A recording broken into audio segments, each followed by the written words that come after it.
नाज़रीन ताकि ॿुधाईंदा हलूं त उमरकोट में समाजी तंज़ीम पाक मिशन सोसाइटी जे तरफ़ां जोड़ियल डिज़ास्टर रिडक्शन रिस्क फॉर्म जी गॾिजाणी फॉर्म जे चेयरमैन डिप्टी कमिश्नर उमरकोट नदीमुर रहमान मेमण जी सदारत हेठि डिप्टी कमिश्नर ऑफिस जे दरबार हाल में थी गुज़री।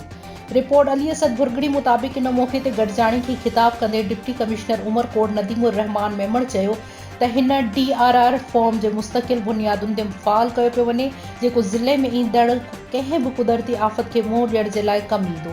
इन मौक़े ते हिन DRR फॉर्म जे समूरे मेंबरनि खे हिदायतूं ॾींदे चयो त ईंदड़ कुदरती आफ़तुनि खे मुंहुं ॾियण जे लाइ समूरा इदारा ऐं NGOs पंहिंजा कॉन्टिजेंसी प्लान तयारु करे इन फॉर्म में शामिल कनि। हिन चयो त ज़िले उमरकोट जे अवाम में कुदरती आफ़तुनि खां बचाव करण ऐं उनखे मुंहुं ॾियण जे लाइ हिकु सुजागी पैदा कई पई वञे।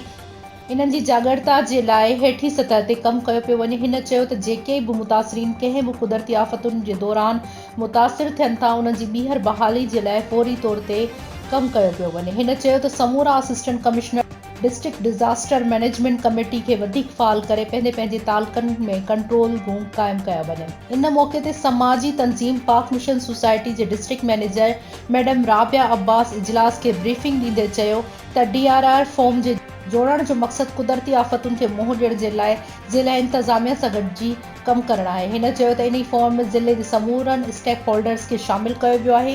हिन चयो त असांजी तंज़ीम गुज़िरियल 2 सालनि खां हिन ज़िले में तालुके कुनरी में कमु करे रही आहे जंहिंमें असां मुख़्तलिफ़ ॻोठनि में 8 पाणी जा तलाउ 60 हैंडपंप 660 पाणी जूं नादियूं ऐं ॿियो सामान ॾेई चुका आहियूं।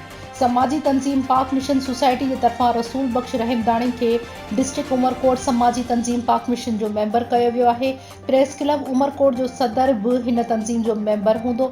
इन मौक़े ते मुख़्तलिफ़ समाजी तंज़ीमुनि hands Thardeep SRSO community development Asia समाजी फाउंडेशन रेड नेटवर्क जे अॻुवाणनि प्रेस क्लब उमरकोट सीनियर सहाफ़िन हाजी गुल आरीसर रसूल बख्श रहमदाणी इलियास थरी मुमताज़ आरीसर समाजी अॻुवान अब्बास खोसो गुलाम मुस्तफ़ा खोसो सरदार भयो ऐं ॿियनि पारां कुदरती आफ़तुनि खे मुंहुं ॾियण जे लाइ पंहिंजूं तजवीज़ूं पिणु ॾिनियूं वयूं।